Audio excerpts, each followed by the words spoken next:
ना इधर ना उधर, सीधे मुद्दे पर नजर। क्या है आज की खबर? आप देखना शुरू कर चुके हैं न्यूज 18 आपके पुनीत के साथ।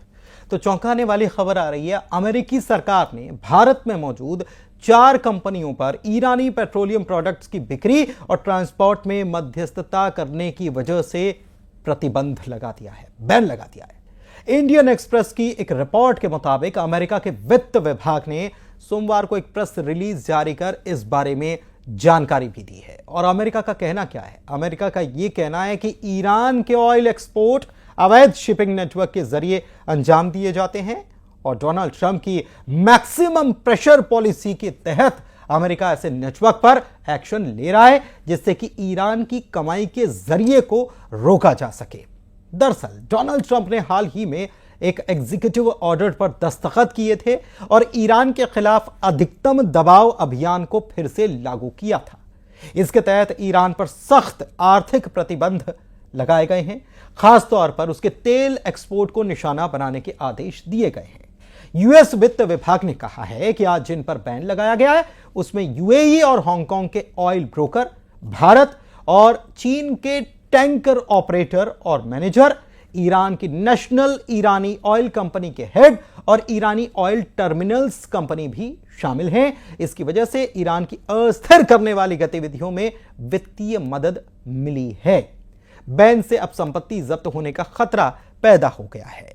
लेकिन इससे पहले हम आपको यह बता देते हैं कि आखिर अमेरिका की तरफ से क्यों ऐसा किया जा रहा है। दरअसल अमेरिका का यह मानना है कि मिडिल ईस्ट में जो भी हालात बन रहे हैं उस सब का जिम्मेदार ईरान है, क्योंकि ईरान ही हिजबुल्लाह को पैसा मुहैया कराता है, हथियार मुहैया कराता है। ईरान ही हमास को हथियार और पैसा मुहैया कराता है और ईरान ही यमन में बैठे हूती विद्रोहियों को भी मदद पहुंचाता है। और अगर ईरान के ऊपर ऐसे प्रतिबंध लगा दिए जाएं तो इन लोगों को मदद मिलनी बंद हो जाएगी। दरअसल अमेरिका यह भी चाहता है ईरान से कि ईरान अपना न्यूक्लियर प्रोग्राम या न्यूक्लियर हथियार बनाने का जो प्रोग्राम है उसको रोक दे। हालांकि ईरान कह रहा है कि हम ऐसा कुछ नहीं कर रहे हैं।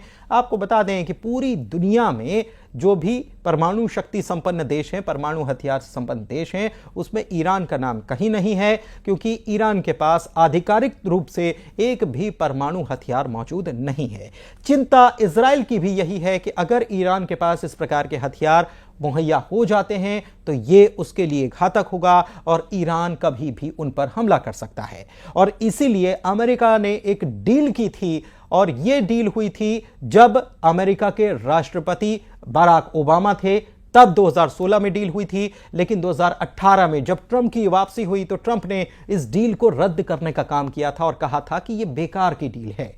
लेकिन अब ट्रंप वापस वही डील चाहते हैं और इसके लिए ईरान पर बहुत जबरदस्त दबाव बनाने की कोशिश उनकी तरफ से की जा रही है।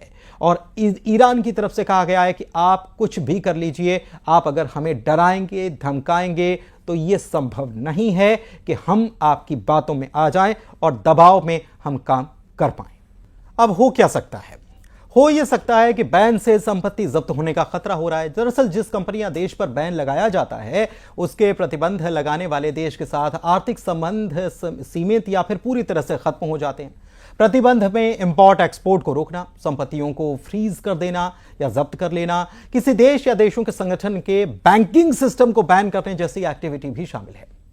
फॉरेन रिलेशन काउंसिल के मुताबिक बैन का दायरा काफी विस्तृत बड़ा हो सकता है, जिसमें बैन किए गए देश के साथ किसी भी तरह की कमर्शियल एक्टिविटी पर रोक लगाई जा सकती है। इसके अलावा किसी खास इंसान या कंपनी को भी टारगेट करके बैन लगाए जा सकते हैं।